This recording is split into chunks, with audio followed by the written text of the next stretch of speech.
रात का समय था, हवाएं तेज चल रही थीं। रवि अपने कमरे में अकेला बैठा था। अचानक बिजली चली गई और पूरे घर में अंधेरा फैल गया।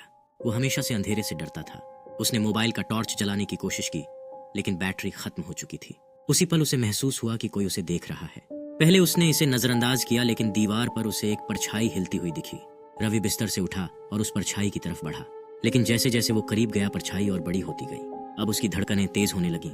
उसे समझ में नहीं आ रहा था कि यह उसकी परछाई थी या किसी और की। डरते हुए उसने पीछे मुड़कर देखा, वहां कोई नहीं था। परछाई फिर से दीवार पर हिलने लगी और इस बार वो दीवार से अलग होकर उसकी तरफ आने लगी। रवि की सांसें तेज हो गईं। उसने चीखने की कोशिश की, लेकिन आवाज बाहर नहीं निकली। अब परछाई उसके सामने आकर खड़ी हो गई और उसकी आंखों में झांकने लगी। रवि डर से कांप रहा था। अचानक बिजली वापस आ गई और कमरा रोशनी से भर गया।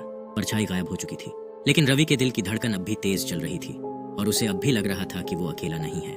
उसने धीरे धीरे कमरे की चारों ओर देखा, जैसे किसी और संकेत की खोज कर